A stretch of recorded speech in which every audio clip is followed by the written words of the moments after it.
십자가의 구원을 확증하는 세 가지 사실.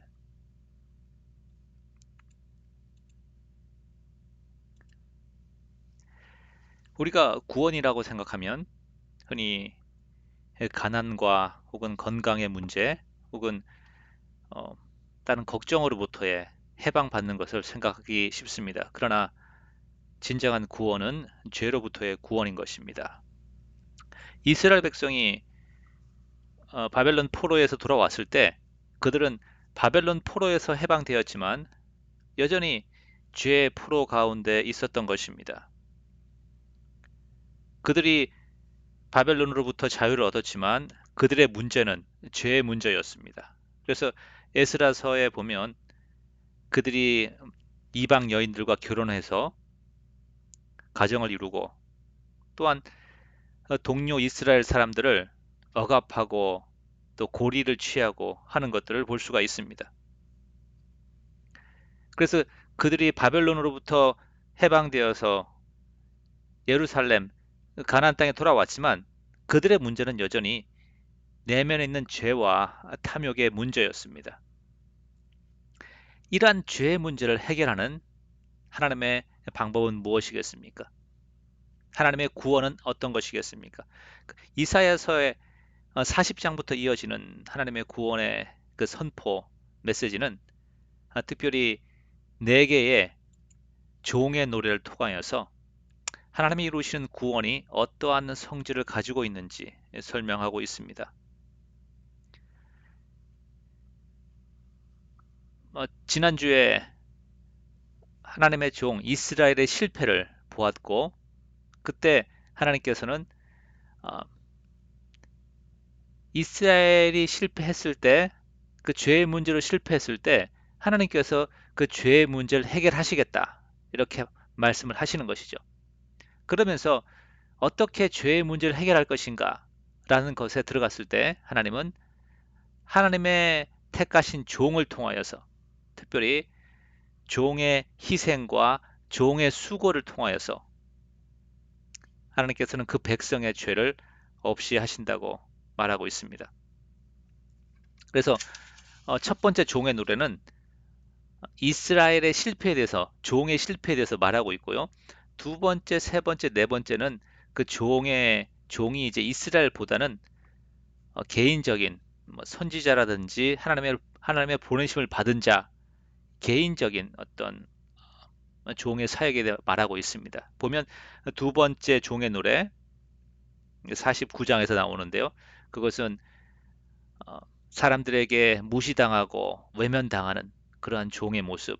그리고 세 번째 종의 노래 50장에 나온다고 기억을 하는데 50장에 보면 종이 이제 희생을 당하는 그 핍박을 당하는 모습이 나오고요. 그 다음에 이제 오늘 살펴볼 네 번째 종의 노래 예, 이사야 52장 13절부터 53장 12절에 있는 그런 종의 노래를 보면 바로 이 희생의 클라이막스, 이제 십자가의 죽음을 이제 예표하는 그러한 종의 노래가 되겠습니다. 그래서 오늘 말씀을 통하여서 하나님께서 이 종의 희생을 통하여서 우리를 구원하시는데 우리가 정말 내 죄를 위해 죽으신 것이 맞는지 정말 예수의 죄 사함을 믿기만 하면 구원받는 것인지 이렇게 우리가 의심이 들 수 있습니다. 그런데 오늘 메시지를 통하여서 십자가 구원이 정말 확실하다는 사실, 그것이 하나님의 계획이라는 사실을 확정하시기 바랍니다. 그 세 가지 확정하는 사실에 대해서 나누도록 하겠습니다. 먼저 십자가의 메시지는 어찌 보면 우리가 쉽게 이해하기 힘든 그러한 신비로운 사실입니다. 52장 13절에 보라 내 종이 형통하리니 받들어 높이 들려서 지극히 존귀하게 되리라. 전에는 그의 모양이 타인보다 상하였고 그의 모습이 사람들보다 상하였으므로 많은 사람이 그에 대하여 놀랐거니와. 십자가의 고통과 그런 처참한 모습들 놀라지 않을 수 없죠. 하나님의 종, 하나님의 선지자가 이러한 그러한 대접을 받아야 한다는 사실에 놀랐고, 또 더 놀란 것은 이제 부활하시고 승천하시고 높아지시는 그리스도의 높아지심에 대해서 더욱 놀라게 된다고 15절에 말하고 있죠. 그가 나라들을 놀라게 할 것이며 왕들은 그로 말미암아 그들의 입을 보응하리니, 놀라서 입을 다문다는 얘기입니다. 그들이 이는 그들이 아직 그들에게 전파되지 아니한 것을 볼 것이요 생전 듣도 보지도 못한 것들을 보고 알게 될 것이다. 그래서 놀랄 것이다. 이렇게 말하고 있습니다. 그래서 요 세 구절은 십자가의 신비가 놀라운, 그러니까 낮아지심과 높아지심은 참으로 이해하기 힘든 신비다. 이렇게 말하고 있습니다. 그러면서 이제 53장에서 이제 자세하게 풀어내고 있죠. 자, 그럼 우리가 여기서 질문을 할 수가 있습니다. 그러면 왜 낮아지셔야 했는가? 왜 하나님께서는 이러한 방법으로 구원을 베푸시길 원하셨는가? 이런 질문을 가지고 말씀을 상고 계속 나누도록 하겠습니다. 53장 1절부터 3절을 보면 그 말씀은 십자가는 이해하기 힘든 그런 주제이다. 이렇게 말씀드릴 수 있겠습니다. 우리가 전한 것을 누가 믿었느냐? 여호와의 팔이, 여호와의 구원의 능력이 누구에게 나타났느냐? 그는 주 앞에서 자라나기를 연한 순 같고 마른 땅에서 나온 뿌리 같아서 고운 모양도 없고 풍채도 없은즉 우리가 보기에 흠모할 만한 아름다운 것이 없도다. 그는 멸시를 받아 사람들에게 버림받았으며 간고를 많이 겪었으며 질고를 아는 자라. 마치 사람들이 그에게서 얼굴을 가리는 것 같이 멸시를 당하였고 우리도 그를 귀히 여기지 아니하였도다. 네, 주님께서 스스로 하나님의 아들이라고 하나님의 보내신 자라고 이 말씀을 하셨죠. 그런데 세상 사람들이 생각하기에 하나님의 아들이고 하나님의 거룩한 자라고 한다면 예, 그들이 기대했던 모습을 예수님에게서는 찾을 수가 없었던 것입니다. 그리고 예수님은 그 출생을 보면 예, 목수의 아들, 사회적으로 어, 인정받지 못하는 그러한 가정에서 태어났고, 그리고 또 우리가 동정녀 탄생이라고 고백하는 그것으로 인해서 예수님은 아마도 많은 유대인들에게 사생아라고 그렇게 손가락질을 받았을 것입니다. 그러니까 세상적인 관점에서 봤을 때 예수님은 실패자였고, 그리고 진정으로 메시아라고는 생각할 수 없는 그런 사람이었죠. 그런 슬픔과 질고를 아는 자다. 이 표현. 예수님의 삶은 어쩌면 아픔과 어, 눈물의 연속이었는지 모르겠습니다. 그리고 그러한 낮아지심의 하이라이트는 십자가의 죽으심이죠.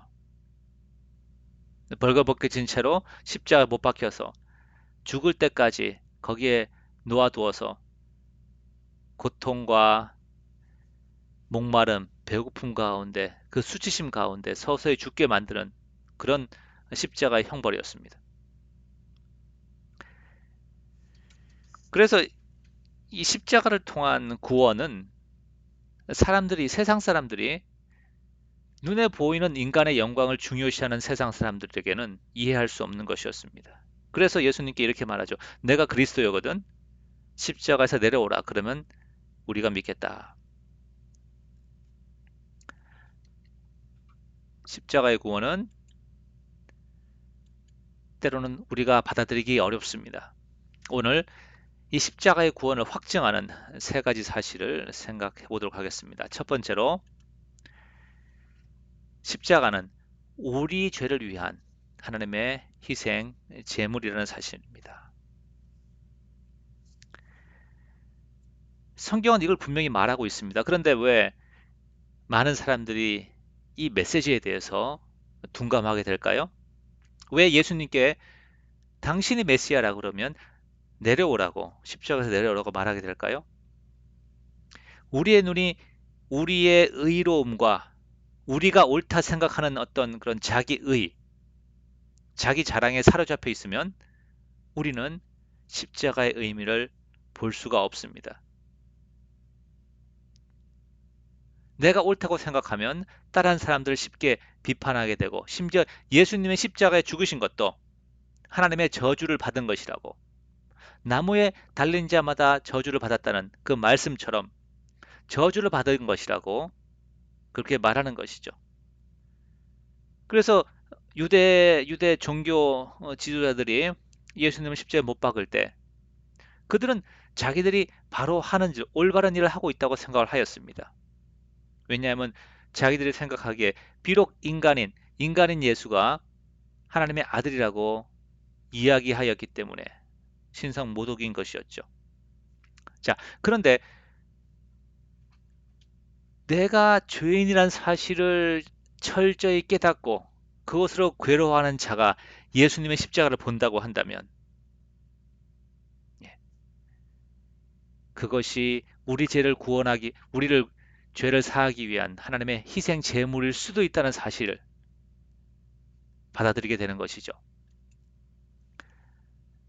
그는 실로 우리의 질고를 지고 우리의 슬픔을 당하였거늘 우리는 생각하기를 그는 징벌을 받아 하나님께 맞으며 고난을 당한다 하였노라.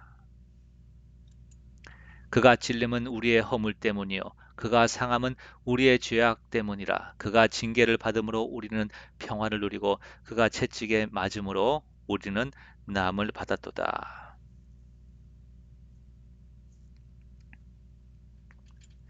우리는 다 양 같아서 그릇 행하여 각기 제 길로 갔거늘 그릇 행하며 여호와께서는 우리 모두의 죄악을 그에게 담당시키셨도다. 어느 누구도 제정신인 사람이 그냥 고난 당하고 그냥 어, 이런 핍박 그런 삶을 살지 않죠.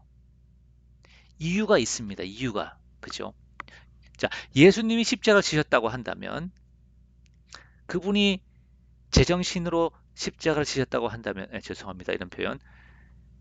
거기에는 이유가 있는 것입니다. 그것이 성경 말씀에서 말하고 있죠. 네, 그의 십자가의 죽음은 우리의 죄 때문이라는 사실을 분명히 말하고 있고 그것이 누구의 뜻이었다고요? 예, 여호와께서는 우리 모두의 죄악을 그에게 담당시키셨도다. 우리의 죄를 깨끗하게 하기 위해서 하나님께서는 희생 제물, 속죄 죄의 속죄제의 양을 준비하신 것이죠. 그래서 세례 요한은 이렇게 이야기했죠. 보라, 세상 죄를 지고 가는 하나님의 어린 양이로다. 자, 하나님께서 온 우주의 심판주가 되시고 또 하나님께서 우리의 죄의 희생 제물을 준비하셨습니다. 이만큼 더 확실한 어, 죄 용서의 증거가 어디 있겠습니까? 프란시스 프란시스 어, 그 파죠. 프란시스 파의 그 사자였던 브래넌 매닝이라는 사람이 그의 묵상 가운데 예수님의 말씀을 들었습니다. 내가 너를 사랑하기 때문에 내 아버지의 곁을 떠나서 나를 떠나고 내가 싫어 도망한 너를 위해 십자가에 십자가를 졌다. 내가 너를 사랑함으로 나는 내 얼굴은 침뱉음으로 뒤덮이고 주먹으로 맞고 내 몸은 채찍으로 찢겼으며 내 손과 발 나무에 못 박혔다. 이런 예수님의 목소리를 듣고 예, 마음속으로 들었겠죠. 그는 밖으로 나가서 그 깜깜한 하늘을 향해 이렇게 외쳤습니다. 예수님, 당신 제정신입니까? 어떻게 그렇게까지 나를 사랑할 수가 있겠습니까? 이러한 것이 바로 예수 그리스도의 십자가를 처음 만났을 때의 우리의 반응이죠. 자, 두 번째 십자가 구원을 확증하는 두 번째 사실은 예수님의 순종은 자발적이며 완전하며 그렇기 때문에 그것을 통해서 이루어지는 죄 용서는 완전하다는 것이죠. 온전하다는 것입니다. 이거죠. 난 그런 뜻이 없었는데 어쩌다 보니까 십자가에 죽게 되었어. 그래서 용서해 줄게. 이런 게 아니라는 겁니다. 하나님 주님께서 의도를 가지시고 온전하게 마지못해서 십자가에 못 박히시는 것이 아닌 능동적으로 자발적으로 순종하시면서 십자가를 지셨기 때문에 우리의 죄 용서는 확실하다는 것입니다. 예수님의 십자가의 죽음은 인간의 역사에 있어서 가장 불공평한, 불합리한 사건이었습니다. 여러분 가운데 혹시 누가 어, 가족이라든지 아니면 친구가 실수한 것에 대해서 기쁜 마음으로 아니면 기꺼이 그것을 감당할 그런 사람이 있습니까? 빚 보증을 서서 그 사람의 빚을 내가 갚아야 하는 경우가 발생을 했을 때, 그래, 내가 보증을 섰으니까 내가 기꺼이 갚아야겠다. 라는 사람 많지 않죠. 하물며 그것이 죽음의 문제에서라면 더 그럴 사람 없습니다. 그건 불공평해요. 내가 빌리지 않고 내가 저지른 일도 아닌데 어떻게 내가 책임을 져야 됩니까? 그런데 예수님은 자원하는 마음으로 십자가의 수치와 저주를 우리 대신 당하신 것입니다. 7절 말씀은 예수님께서 입을 열지 아니하였다는 말을 두 번이나 말씀하고 있습니다. 그가 곤욕을 당하여 괴로울 때도 그의 입을 열지 아니하였으며 마치 도주장으로 끌려가는 어린 양과 털 깎는 자 앞에서 잠잠한 양같이 그의 입을 열지 아니하였도다. 네, 복음서에 보면 예수님께서 그 종교 지도자들과 빌라도 앞에서 예수님의 무죄라는 사실을 항변하는 기록은 없습니다. 잠잠하였다는 표현이 더 많이 나오죠. 그리고 때로는 그 십자가의 죽음의 의미가 무엇인지 내가 왕이며 왕으로서 이 일을 한다. 뭐 이제 이렇게 말씀하고 있습니다. 그들은 예수님을 죄인들처럼 하나님을 신성 모독한 그런 죄인처럼 그리고 또는 폭동을 일으키는 어떤 폭도 중에 한 사람처럼 다루었습니다. 그래서 빌라도는 두 강도 사이에 예수님을 못 박아 죽인 것이죠. 주님은 이러한 그 모든 어, 불합리한 그러한 대접들을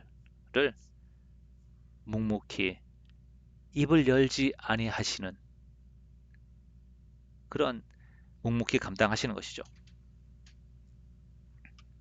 그래서 8절 그가 곤욕과 신문을 당하고 끌려갔으나 그 세대 중에 누가 생각하기를 그가 살아있는 자들의 땅에서 끊어짐은 마땅히 형벌받을 내 백성의 허물 때문이라 하였으리요.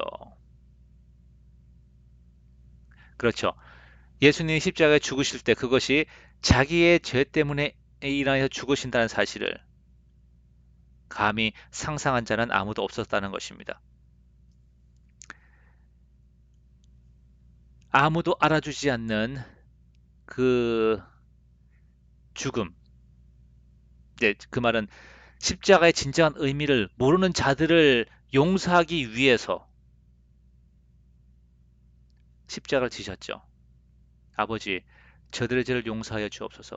저들은 저들이 하는 것을 알지 못함이니이다. 그렇게 세상 사람들은 예수님이 죄인이기 때문에 하나님께 저주를 받아서 죽는다고 생각을 하였습니다. 그러나 그의 몸은 그의 몸은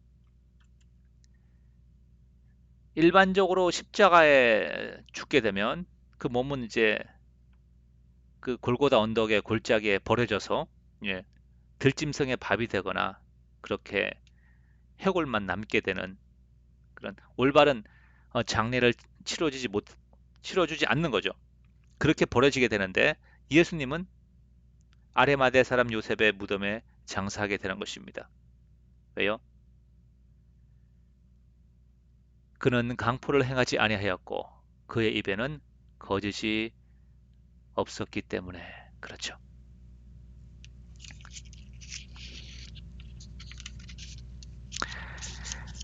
어느 누구도 자발적으로 자신의 목숨을 어, 아무것도 아닌 것을 위해 뭐 그냥 심심풀이나 아니면 무의미하게 내어놓지 않습니다. 그 말은 예수님께서 그 목숨을 내어놓으실 때 이것은 어느 누군가를 위한 것이었고 바로 그것이 주님을 믿는 자들, 주님께 속한 자들을 위한 것이었다는 사실입니다. 이것이 바로 우리는 구속이라고 부릅니다. 예수님께서 십자가에 죽으심으로 우리가 생명을 얻게 된 것이죠.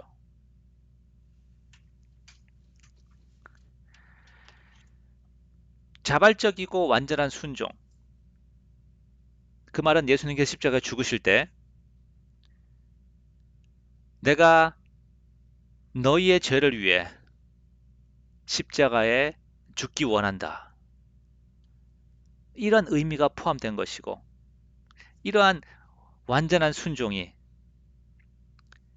온전한 영원한 대속을 이루는 것이죠. 세 번째, 십자가는 하나님의 기뻐하시는 뜻이었습니다. 여호와께서 그에게 상함을 받게 하시기를 원하사 질고를 당하게 하셨은즉 그의 영혼을 속건 제물로 드리기에 이르면 그가 씨를 보게 되며 그의 날은 기를 것이요 또 그의 손으로 여호와께서 기뻐하시는 뜻을 성취하리로다. 10절에 보면 여호와께서 원하사 원하시고 또 기뻐하시는 뜻 여기에 사용된 단어는 똑같은 의미를 가지고 있어요. 똑같은 단어인데요. 바로 기뻐하시는 뜻입니다. 기뻐하시는 뜻. 그러니까 십자가는 하나님이 기뻐하시는 뜻이었다는 것입니다. 원래는 이런 뜻이 아니었는데 말이야. 이스라엘 백성이 너무 불순종하니까 그래. 이 방법도 괜찮을 거야. 라고 생각한 뭐 차선책이라든지 아니면 뭐 돌아가는 길이 아니라는 것입니다.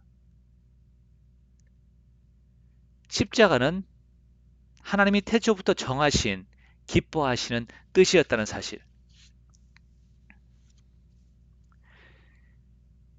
바로 무엇을 이루는 것입니까? 그 하나님의 뜻을 이루는 것인데요. 예. 하나님의 뜻은 예. 11절에 있습니다. 그가 자기 영혼에 수고한 것을 보고 만족하게 여길 것이라. 나의 의로운 종이 자기 지식으로 많은 사람을 의롭게 하며 또 그들의 죄악을 친히 담당하리로다. 네.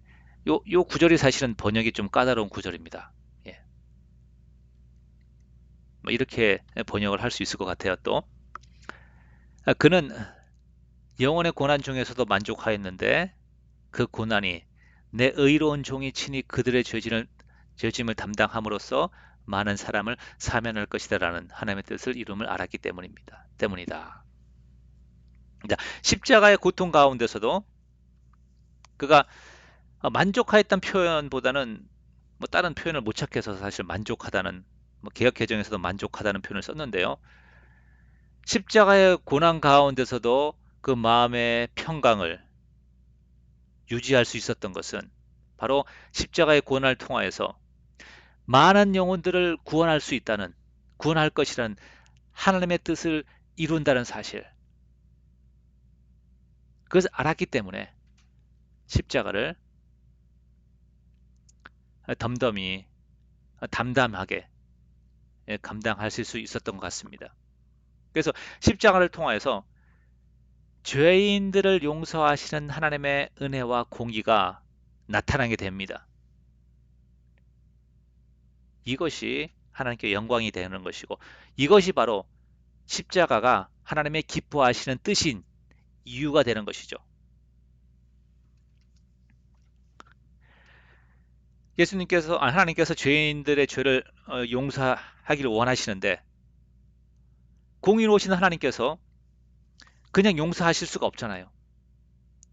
그러니까 누군가는 그 죄짐을 져야 됐고, 누군가는 죄의 형벌을 받아야 하는 것이죠. 예수 그리스도께서 그 일을 감당하심으로써 하나님의 신실하신 약속에 신실하시고, 약속이 성취되어지고, 아브라함의 자손을 통하여 만민에게 복을 주시는 하나님의 약속이 성취되고, 또 하나님의 은혜가, 그의 백성들을 버리지 아니하신 하나님의 은혜가 성취되는 것이죠. 이렇게 함으로써 하나님께 영광이 되는 것입니다.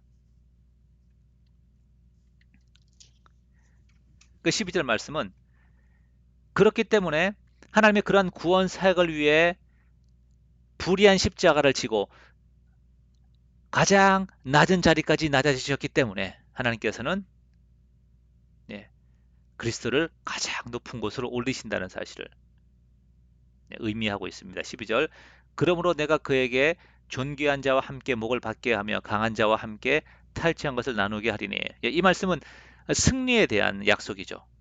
승리, 그가 최종적으로 승리할 것이다. 그 이유는 무엇입니까? 이는 그가 자기 영혼을 버려 사망에 이르게 하며 범죄자 중에 하나로 헤아림을 받았습니다. 그러나 사실 그것이 아니라 범죄 때문에 죄로 인해서 그가 형벌을 받은 것이 아니라, 사실은 그가 많은 사람의 죄를 담당하며 범죄자를 위해 기도하였기 때문에 공의로우신 하나님께서 그리스도를 높여주시는 것이죠.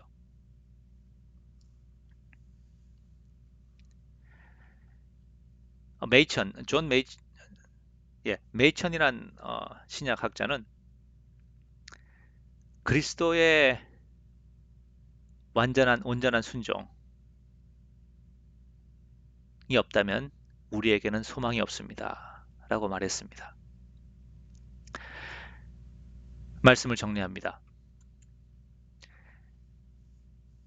십자가의 구원은 우리가 이해하기 어려운 그런 신비인 것입니다. 그런데 말씀을 통하여서 우리는 십자가의 구원이 우리를 구원하는 하나님의 계획과 하나님의 뜻이란 사실을 확증할 수 있는 세 가지 사실을 발견하게 됩니다. 첫 번째로, 그것은 우리 죄를 위한 하나님의 희생 제물이었습니다. 내가 죄인이라는 사실을 고백하게 되면 이 메시지가 내 가슴을 터치하게 될 것입니다. 그리스도의 온전한 순종은 온전한 대속을 이루는 것입니다. 예수님이 우리의 죄를 위해 자신의 목숨을 내어놓을 그러한 확고한 의지와 완전한 그러한 거기에 순종하는 것이 있었기 때문에 우리의 죄가 완전하게 속함을 받은 것이죠. 그리고 십자가는 하나님의 차선책이나 아니면 어, 다른 방법이 없기 때문에 하나님이 준비하신 것이 아닌 태초부터 하나님이 정하신, 하나님의 기뻐하시는 뜻이었다는 사실, 이것이 십자가 구원을 확증하는 세 가지 사실입니다. 감사합니다.